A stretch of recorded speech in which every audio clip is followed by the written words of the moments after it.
Hello, everybody. Welcome back to Cloud Wars Live. We are digging deep into the digital transformation, the crazy things that are going on in the work world. Changes are happening at a more intense level and a more rapid pace than ever before. So it's good for all of us to understand where we are and, more importantly, where we're headed. So one of our dear friends, one of our monthly digital all-stars, Bonnie Tinder, who is the founder and CEO of Raven Intelligence, is going to share with us today some notions about how to ensure we're looking at the right sort of metrics as we try to plot our way forward. Bonnie, welcome back. It's always great to see you. So great to be here. Thanks for having me. So, Bonnie, you brought up this notion about, metrics and data are important, but we got to be sure we're looking at the right sort of metrics, the right sort of data, and spinning the right conclusions out of those, as opposed to getting trapped in this notion of vanity metrics. Yes. And like I do every month, I have a quote that I think corresponds to this particular topic. There are three types of lies. There's damn lies, and there's statistics. And Benjamin Disraeli, I think, said that, but it really encapsulates this idea of vanity metrics, which, can make us feel good or tell part of the story, but in some cases, really distract us from the overall context of what's happening. Yeah, Bonnie, it's a great point. Especially, it seems vital and important today because in this world now that is more and more awash with data, which can be a good thing, if we get caught up in following the wrong sorts of numbers or an incomplete set of numbers, we're going to be headed off in the wrong direction. And so we can't confuse the fact of having some data or having some metrics with being, okay, we're locked in then because we've got numbers, because some of them can be the wrong numbers, right? Or incomplete. That's right. And the problem with vanity metrics is they're easy to come by and they're mostly easy to understand. And so, you can present an idea very simply using metrics that could potentially mislead you to the wrong answer. So in some ways, vanity metrics can be used to prove a point because everybody can sort of get behind them. But in order for them to really be able to help you make a well-informed choice or really determine what your next course of action should be or your best decision, you really need a more complete story and some of the metrics that peel back the onion and get you at, I think, a more complete view of what matters. Okay. Yeah. Bonnie, the the points you're making there, the ones that matter. And again, I think all of us today want to try to get more connected to data. To be one of these, we've got a data culture in this company. So I think the point that you bring up is so important because, there don't be, don't be fooled by, false gods. Watch out that the data that you're choosing to follow is the stuff that's really going to get you aligned with the final outcome versus, a partial thing over here or something that feels good over there, but doesn't really lock you down into where you need to head. So Bonnie, what would you say with software projects? Where do you look at those, the potential dangers or pitfalls of where vanity metrics can get you going in the wrong direction? Yeah, so I'll tell you some common ones that we hear all of the time. And I don't want to throw the baby out with the bathwater here because data is really good. And these, there's a lot of legitimacy in some of these things that I'm going to mention. But there's other things that are not discussed that I think are equally as important. So Mhm. I'll give you an example. So software vendors all the time use this idea of customer satisfaction rating. It's usually self-reported, and if they're talking about it, it's a high number. So let's say Right. 96%. We hear that often on a lot of these quarterly investor calls. Oh, our customer satisfaction rating from our annual customer sat survey is 96%. but that really doesn't, tell the complete story. You don't know how many people they asked. You don't know, are these executive cronies? Are these, how is this being validated? To what level of satisfaction are they? They might be satisfied, but they're also, not going to do business with you next year. So that's customer sat rating is one that's thrown out there all the time. And if it's above, 95% or so, I don't even look at it as legitimate. Other things are run rate, and those are the financials. So common ones for SaaS vendors are EBITDA, customer count. A lot of times you'll hear a litany of the big logos that they just signed. Whereas what's more important to tell the story is, what percentage of those customers are referenceable?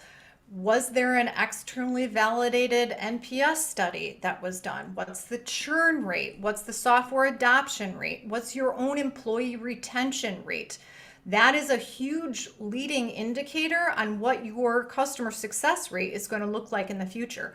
If you're bleeding employees with turnover, chances are your customers are going to also experience huge gaps in customer service in the future. So those are equally as important as the things like EBITDA, because those are going to be leading indicators to what your sustainability is over time.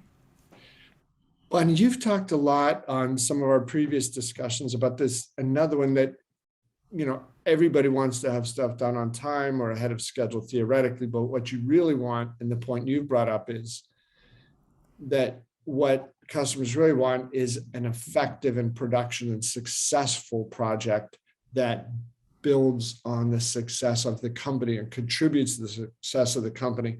So that it isn't that on time is a relevant or irrelevant metric, but it's got to be seen in a better context, right? So sometimes these very high numbers that we see about on-time projects or so on, they seem great, but that can be one of those vanity type things. For sure. And, just last week, a very well-known software vendor boasted about a 96% on-time deployment rate or implementation rate from customers. And as soon as I heard that, I was like, and anybody who has been in the world of enterprise software implementation is like 96% is it's like not feasibly possible. And that's not necessarily a bad thing. It doesn't mean that there's a ton of failures, but 96% implementation on time rate for these complex installs is just, we know that that's not true. And certainly the data that we have, about projects at Raven would tell a totally different story. And so I think, it's one of those things to hear a statistic like on-time delivery, but how is that defined? So what is on-time delivery and how do you define it? Because if on-time delivery is 96%, and it's based on a date that's moved 8 times, well, it's easy to have an on-time delivery for a moving target. And so in those type of cases, when you hear numbers like that, you always want to sort of peel back the onion to understand, okay, well, how are you defining on time? And really validating that type of data against more externally available data, which would say, industry averages are more like in the 60s and 70s. And, in this particular vendor's case, I have their project reviews, 20% less than that. So it's like you have to validate, okay, so how are you defining those type of things when you hear, data like that? Bonnie, I want to follow up with a question on that, but first I want to offer a note from our friends at BMC, who are our sponsors. You see today in the world a lot of companies that are athletes that are able to achieve world-class performance. That's when they're on their A game. businesses are also able to deliver on this A game, but they need to have everything working in concert across the organization, the right data getting into the right hands at the right time. And we can call this, for businesses, being on their A game. And BMC calls this the autonomous digital enterprise. It's when everything works together, people, products, technology, and so forth, to achieve the desired outcomes. If you want to find out more about how BMC and the autonomous digital enterprise can help you, check out bmc.com/agame. So, Bonnie, I've was listening to your discussion there about on time, when that is important, isn't important, how you got to see it in the broader context. And I was reminded of several years ago when it seemed like overnight a lot of the airlines went from having pretty crappy on-time performance to superb on-time performance. And I guess what they did was they just said, okay, we used to take off at 9 and land here at 11. We'll just say the new arrival time is 12. And all of a sudden, boom, their numbers look great, but their performance didn't change at all. Right, right. And, in my experience, having sat on many a late airplane, I always think that they, pulled 5 feet back from the jet bridge, and all of a sudden they've now officially departed on time. Now we're going to sit on the tarmac for 2 hours, but they were on time. And like you said, so it all depends on how they define what is on time. And I think that's one of the sort of tests that you have to, put your data through is how is something measured, who's reporting it, and has it been validated and defined well. I think that when you hear statistics, again, you need to trust it but verify. So, Bonnie, let me see if we could try to isolate some of what you're talking about, specifically around software projects. I know that both at Raven Intelligence and your sort of overall outlook, you've said you can get lost in a sea of metrics around projects like that, but you've said that there are a few that sort of ultimately determine the metrics that matter versus the fluffy feel-good ones. What are the ones around software projects that you'd advise people to really lock in on? Mm-hmm.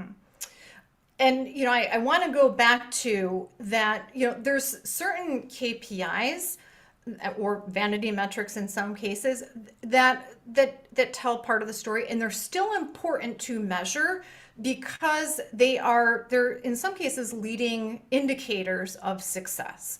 So on time delivery, on budget delivery, rate of team change, those type of things. Satisfaction is another one. Those are simple metrics, everybody understands them. But the actionable metrics, or the metrics that really matter in digital transformation, are going to be ones that can be tied back to business objectives. Mm-hmm. So they are, the things like, number one, any revenue improvement. Yeah.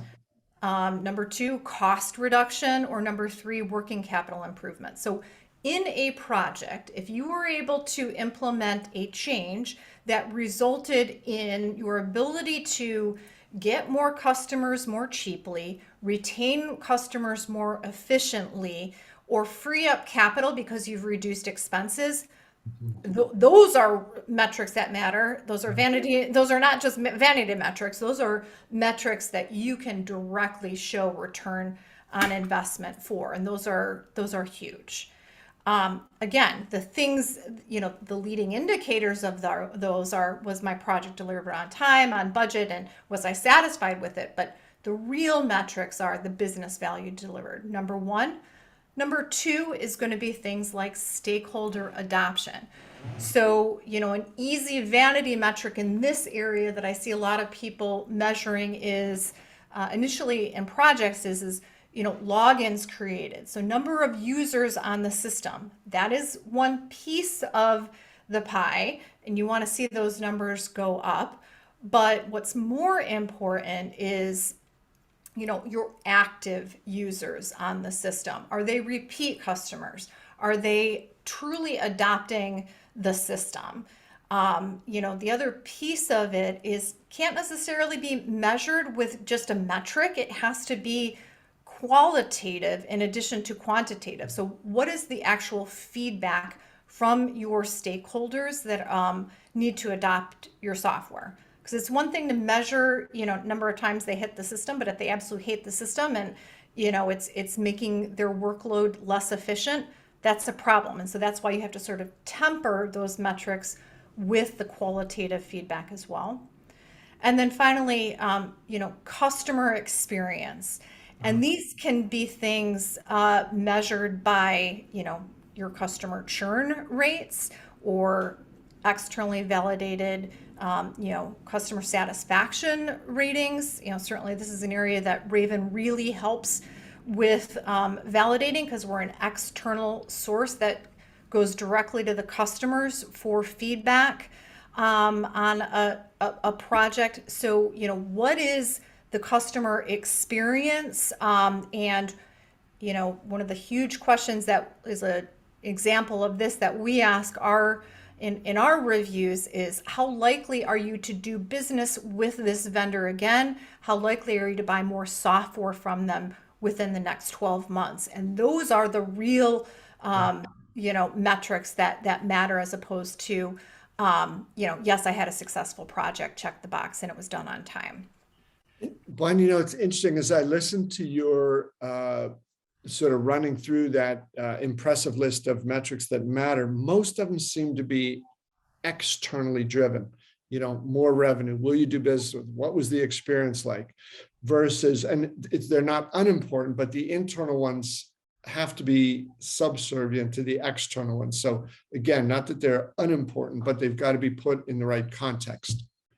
That's right. And the ones that, your internal metrics are easier to measure. Those are the ones that you can do almost automatically. It's like the same as like measuring clicks or something like that. It's easy to see number of clicks on your social media and think, hey, everybody's looking at this. This is great. Clicks does not tell the story though. And what's more telling is, okay, so what amount of clicks actually drove revenue to my company? And, Bob, you and I were talking earlier about Netflix and, how they reported these very, very impressive numbers with number of people actively watching and, they're, active on their site, which is one of the metrics that was a great vanity metric they used all the time.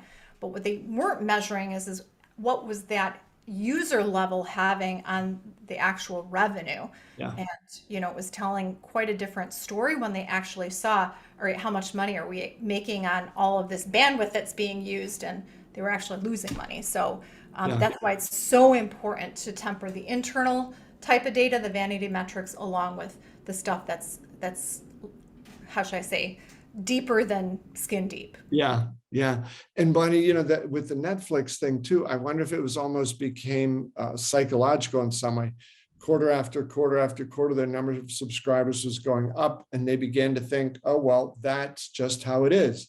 It's always going to go up. And they failed to maybe get some early warning indicators, front edge indicators from the market, like people aren't liking this so much. So when they had that sort of calamitous drop in subscribers, it was a shock to their whole system there. And so we also, I think one of the points that you've been making here is that the data that you look at, you got to make sure you're focused hard on the right data and don't assume that because the data begin to indicate a certain trend that, well, that's just the enduring reality. You've got to make that happen every time. And that's what I think was the real thing that I believe the Netflix era was in some ways psychological, where they got lazy and felt past success is a predictor and a guarantor of future performance, and it isn't. So Bonnie, with that in mind, I wanted to ask, maybe as a final question here, could you offer your advice on what are the metrics people should look at on these incredibly important and enduring digital transformation projects? Yeah.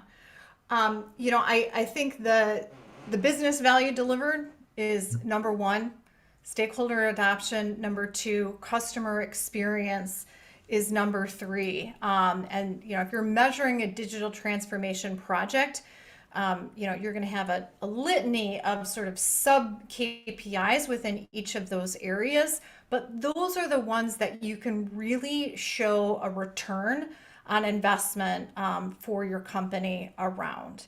Now, if you're making a decision though about a vendor or a system in order to, get at some of these larger issues, you know, you're going to hear a lot of statistics shared as you're interviewing and selecting, and hearing from the sales and business development folks at a software vendor. I think what's important, if you're basing your decisions around what you're hearing and you're hearing statistics, I think it's 2 things are really important to validate.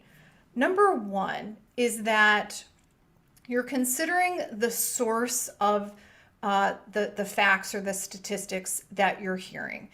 And it's one thing to hear them from an executive and presented and, could be in a white, in brochureware on a website and things like that. And that's nice.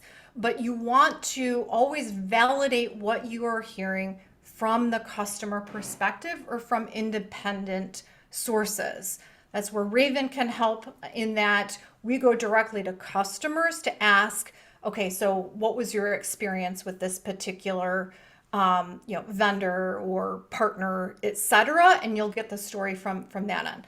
So you're going to want to trust but verify what you're hearing during the sales process with actual real life references. And then number 2 is this idea of making sure the metrics that you're basing your decision on actually are relevant to you as well. I mean, if you're making a decision based on a particular vendor has 10,000 clients and all of these really big logos, but you're a small, mid-sized sort of, company that, isn't McDonald's or isn't, Home Depot or something like that. And you're, and they're sort of in a different whole stratosphere than you. You want to find the best fit. So you want to validate what you are looking at and the metrics you're basing your decision on, and not be sort of impressed with big names, big numbers, and all of those things as much as you are with how is this particular vendor going to fit me, and has this vendor done work with people just like me, and am I able to validate that? So again, it's one thing to hear the statistics, it's yet another to really know that you verified them independently. And certainly, Raven is a place that can help in that endeavor as well. Yeah. Bonnie, that's great advice, great insight. And as you said there a minute ago, for people who want to learn more about this, it's ravenintel.com. And the company, Bonnie's company, Raven Intelligence. Now, you got a birthday coming up, right? Yes, 4 years. Fantastic. Very exciting. Thank you. Fantastic. Well, I hope, Bonnie, the next 4 years are even better than these first 4 wonderful ones have been for you and Raven Intelligence. Thank you so much. Well, and folks, thanks to all of you for being with us here at Cloud Wars Live. And we hope that the springtime is off to a good start for you. And we look forward to seeing you next time. Thanks very much.